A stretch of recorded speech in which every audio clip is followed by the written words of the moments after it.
Ayan. Good day once again mga kapatid. Katatating ko lang, bandang alas 7 na po ng umaga. Ayan, 7:34 na po ng umaga. Ayun.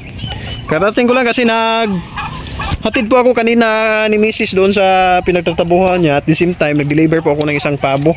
So ngayon, ibabahagi ko lamang po sa inyo kung ano po yung mga alternative food ng ating mga alaga. Lalo na itong pabo mga kapatid. Nakapokus kasi ako sa pabo. Talagang love ko po itong pabo. Iba po yung nararamdaman ko pagdating sa pabo kumpara sa ibang alaga. So ito po, ipapakita ko po sa inyo.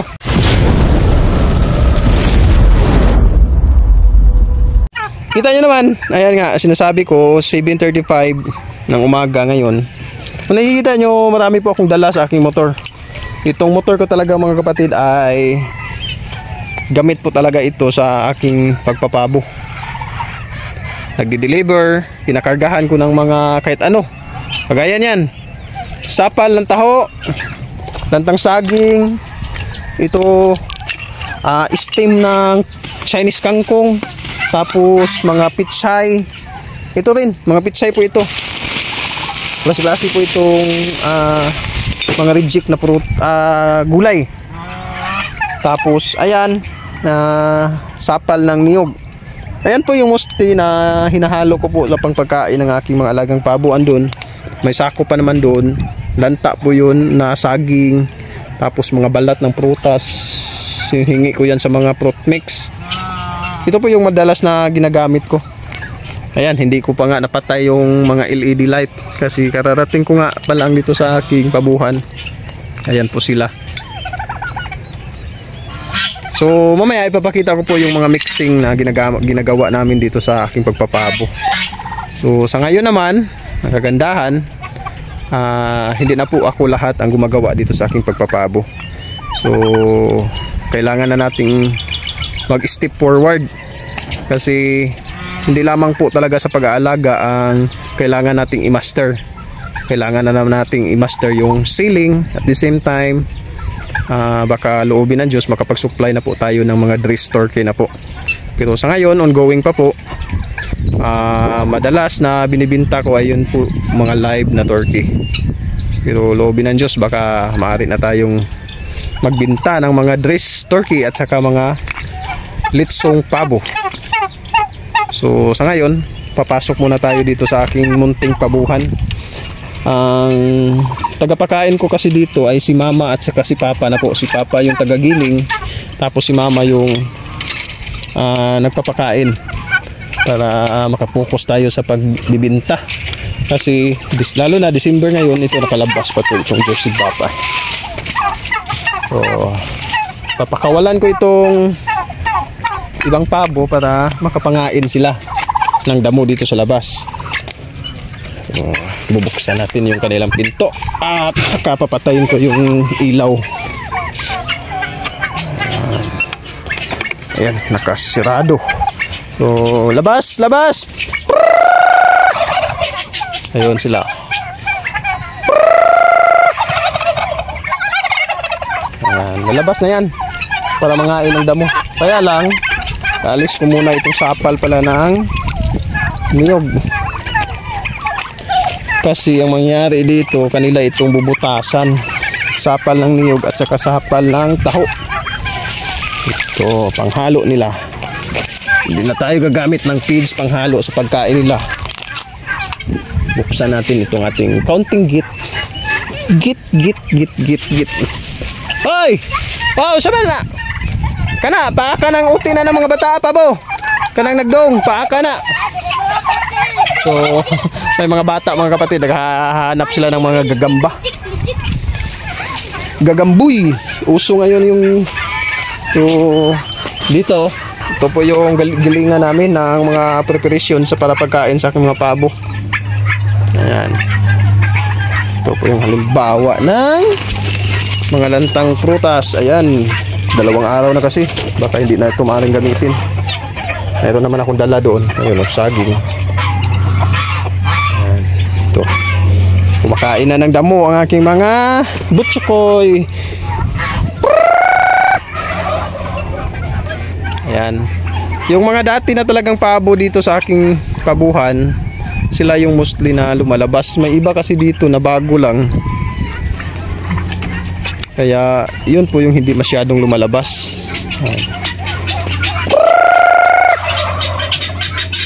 Ayan, lumalapit sila. Ito naman dito nilipat ko nga dito yung aking dalawang albs to kasi doon sa kabilang bahay, doon sa bahay namin mayroon silang isang anak pinatay ng daga, pumasok dito kasi kunti lang yung area doon kaya dito ko nilipat. Ito na po sila. Kim, Dawan. Ayan, si Kim at si Dawan. Kim, Dawan. Tapos may mga barako po tayo dito na pang out. Lubin ng Diyos. Pang Christmas at saka New Year po ang bagsak nito. Ayan, 2, 4, 6, 18. 10 na lang. Nakunan ito kahapon ng isa. Marami pa po tayong pabo na maaaring i-out sa darating na 25 at saka 31. Ayan, ayun pa dun pa. I-out natin ito. Oop, sako.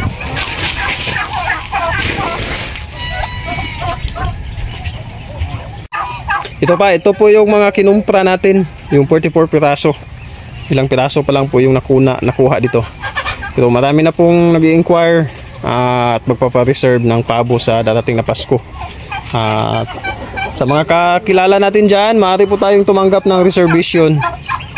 Kaya lang, kailangan ng 50% down payment para sureball talaga. Mahirap naman pag atin pong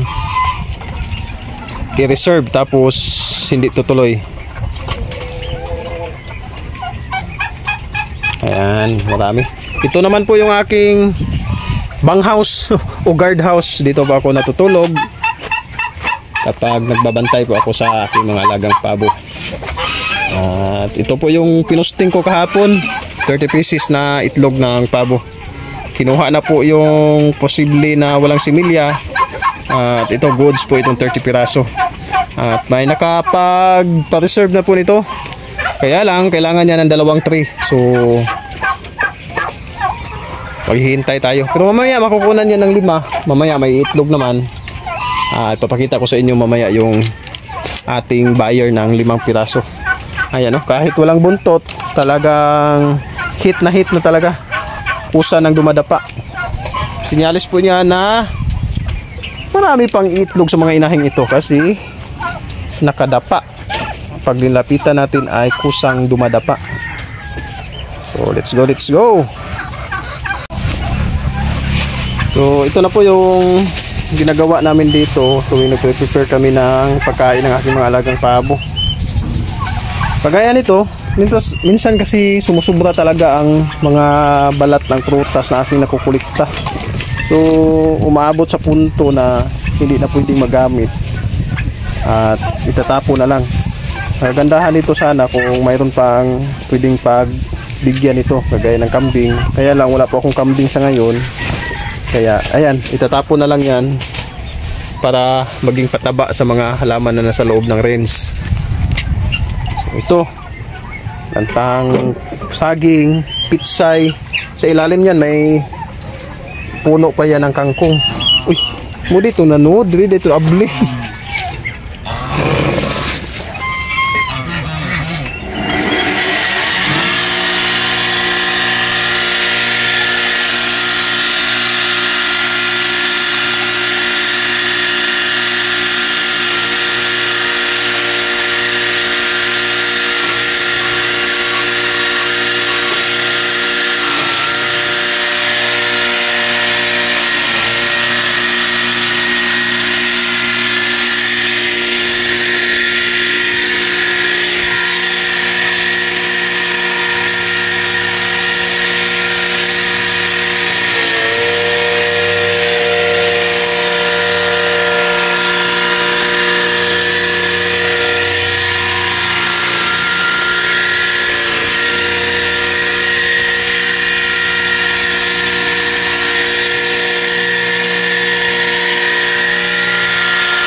So sa ngayon mga kapatid, nag-chat po sa akin yung isa kong customer dito. Ayun oh. So lumagpas siya kasi nag-Google Map siya dyan sa ituturo ng map. So andito po yung sign, tapos andun yung aking pabuhan. So lapas. Di basta mag-Google Map diha kay hatod good. Dili lagi mo kita. Oo kay naman dito akong kuan. Dili. Oo, dili. Sunod ha. Oh, sige. Dala, park na da. So ito na, dumating na po yung aking panauhin. Tapos sa'yo na kanigikan guys. Naghatod pa kasi uyab ko na. Walang yung duty rin. Boleh akong pabuhan. Nandito sa Pabuhin ko. Oo, bay-ubay nito kay para ni Christmas o New Year ba. Ay, nandito itlog ay. So, kukuha po siya ng 5 itlog mga kapatid para itry niya sa kanyang incubator. 5 lang for testing daw. Kasi gusto niyang mag-alaga ng pabo. Yun. Kaya handa pa siya. Maganda yung ganyang motor eh.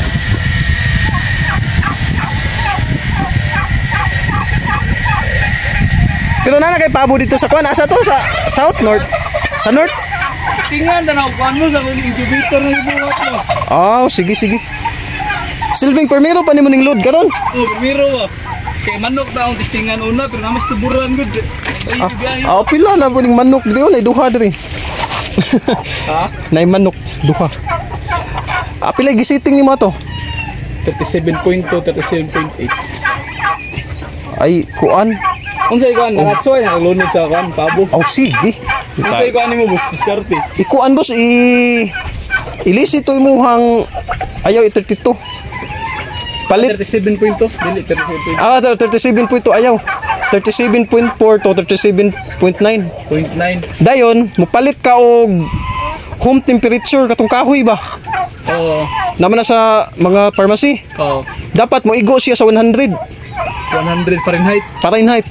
Kay ang kinanglan dipot siya mo taas, mas maubos siya og namatoy kabantay ka usa ka bagis din 100. Oo. Dapat na siya sa untop sa 100 or tunga-tunga ato. Tunga di mo lapas sa kuan. Kay og mulapas pud mo na akong na problema mga 80 ka itlog akong nalabay bag-ulang. Kay wa ko kabantay ang akong thermostat ni taas. Naay thermostat nga mo kuan. Dito ka kabantay ato matagatong once nga nabasa akong kamot ba akong ginuinluan to yung sensor ba? Metal man to. Tumoy. Akong ginuinluan. Wadi ko kabantay, wala ko natanaw dito sa akong room temperature nga ni above na siya sa Fahrenheit 100. Noon sa to nadao to na kuan, naluto. Makaabot na siya sa inig 26 to 27 niya, igo na siya makatik-tik. Pero di ka gawas kay nigtanaw nimo ang sud niya kay wala na kumpleto yung pusod.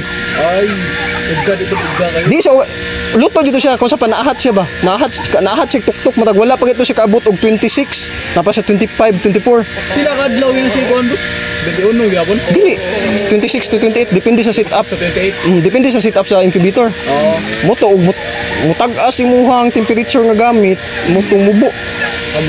Nung nara siya 25, moto og 20, mo lang ito kan itabo na sa 24 to 25 ng tik-tik na. Kung sa pa na early premature. na premature siya. Pero nahog dito patay lagi siya. Kaya ang sinita ko. Puno ko akong retributor, akong ginapost nga retributor. Then may gani ang nakapapiso ko ron, ang katuusan ako ka styro.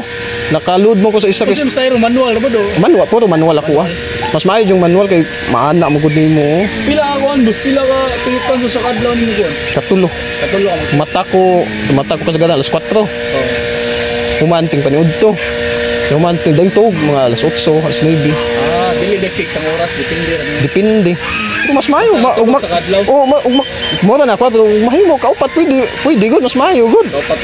Pero ako tulo ra kay standard mo na kay mata then ting paniud to. Ora na ting kaon de. Ang kwarta dali mo sa U-box.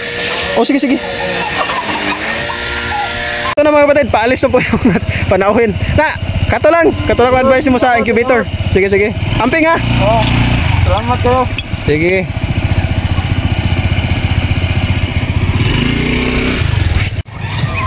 So yun na mga kapatid, hindi ko tuloy nasabi o napakita sa inyo yung naghalo si mama kanina kasi in-entertain ko pa yung isa kong panauhin na bumili ng itlog.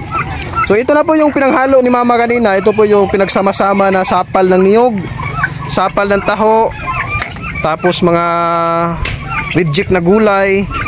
Ayan na po.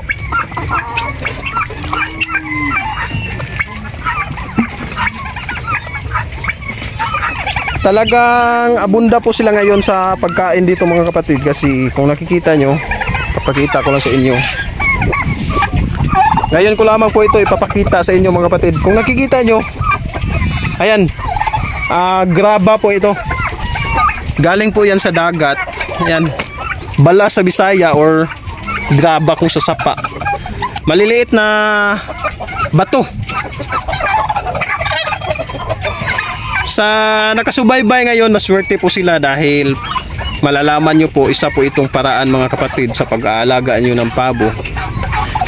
Dati kasi maraming maliliit na bato dito sa aking pabuhan, kaya lang ngayon ubos na. Kaya yung ginawa ko, kumuha ako ng maliliit na klase ng bato. Ayan, ito pa nga, oh, may reserva pa. Noong nakaraang araw puno po yan mga kapatid, pero ngayon kung nakikita nyo, hindi na po puno. Nilalagay ko po yan sa aking pabuhan. Maging dito sa mga kulungan dito. Ito nga, ubos na yung dito, hindi ko pa na-repilan. Ayan, may lagayan diyan. Maging dito rin sa aking hybrid, naglagay rin ako ng ganyan. So, technique po yan para makamura po kayo sa pagkain. Talagang kumakain po ng maliliit na bato yung mga pabo mga kapatid. Ngayon lang, hindi sila kumakain. Ay, oh, kita nyo naman, oh, ayun, oh, kumain.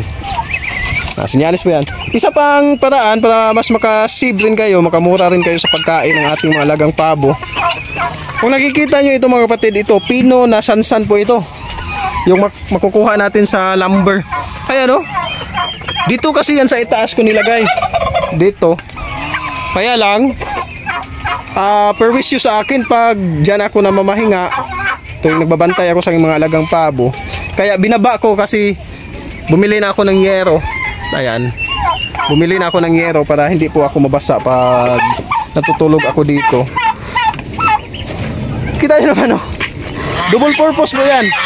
Pangsapin sa kanilang ipot, tapos kanila rin pang snack. Ayan, oh.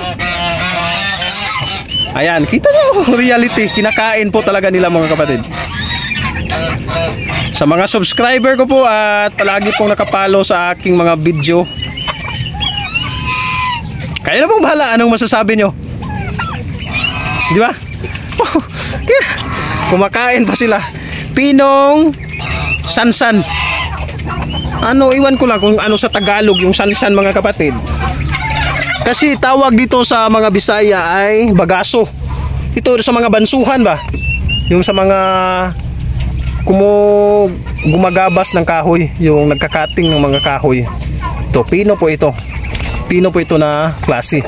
May malalaki, pero yung malalaki kinakain rin nila mga kapatid. Pero hindi ko sinasabi sa inyo, yan talaga ang ipakain ninyo sa inyong mga alagang pabo. Bagkos, kita nyo naman kumakain, so nakakatulong yan na sila ay mabusog. Di ba? Ayan. Ito po yung pinaka-logic yan. Tapos isa pa, kita nyo naman doon si mama, nagpapakain na po siya ng aking mga pabo, yung mga pinagmix-mix. Ang isang sangkap na hindi ko pinang-mix doon mga kapatid, ito yung darak o tahop ng palay. Every time na matapos si mama na magpapakain doon, nilalagyan nyo pa ito ng darak. So isa po ito sa paborito nila. One time kasi nung ginagawa ko itong darak o tahop, ipa, hindi tumatawag ng ipa yung iba kasi yung ipa daw ay yun pong balat ng palay. Tahop na lang, darak. Ayun, pullard. O, ayun. Basta, yung ipa, tahop ng palay. Minsan mais, pero ito, palay po ito. Nabibili ko naman ito ng mura kasi may kaibigan ako na nasa tracking. Yun po yung ibinibinta sa akin. Ito po. Ito po yung naging stockan ko na ang darak. Ito. Darak. Ayan. Puno pa ito na nakaraang araw, ngayon ay hindi na. Ito po yung hitsura ng darak. Kasi doon sa lagayan nila, doon sa lagayan ay wala na tahop talaga ito. Darak, tahop. Dito, naglalagay po si mama dito. Noong hinahalo ko ito doon sa kanilang pagkain, doon sa yung binigay na ni mama. Kasi po yan pag nabibigay ng pagkain si mama. Hindi nila kinain, pero pag dito ko nilagay, ito tuyo. Kagaya niyan, pag tuyo. Manok at pabo po mga kapatid, napakalakas silang kumain. Hindi po nasasayang kasi hindi yan mapapanis. Tuyo kasi. Kahapon naglagay dyan si mama. Tapos hindi nila naubos kasi natulog na sila kagabi. Pero kaninang umaga, ubos. Ngayon, nagdagdag lang ako para gusto ko pong ipakita sa inyo. Ayan. So, teknik po yan mga kapatid. Sansan, darak, tapos maliliit na bato, graba o bas. Ayan. Ayan po. Kita nyo naman, oh. Lakas silang kumain yan. Ubos yan mamaya mga kapatid. Ayan. Kuha nyo na po yung idea. So, sa gustong maghanap ng pabo o naghahanap ng pabo, marami po tayong pabo dito mga kapatid, ha. PM lang po kayo. Ayun, PM.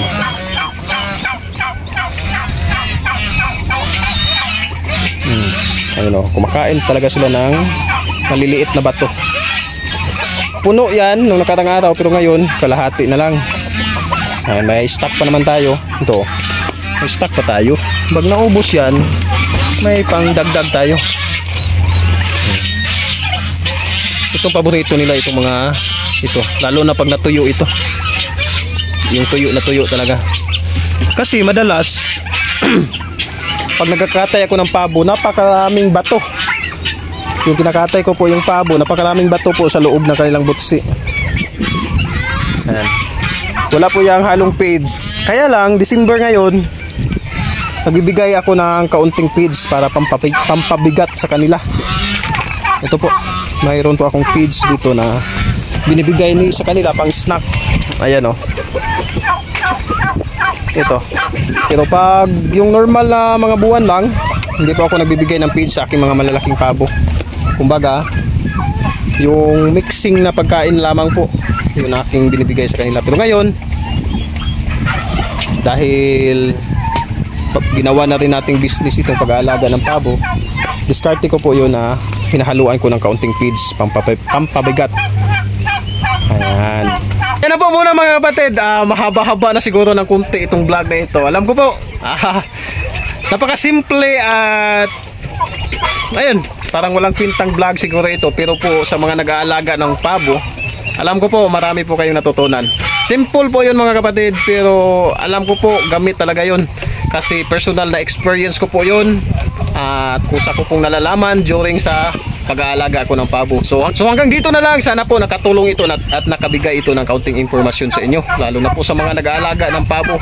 At lagi nyo pong tandaan na ang paggawa ng mabuti ay di nagbubunga ng masama. See you on my next vlog. Bye bye.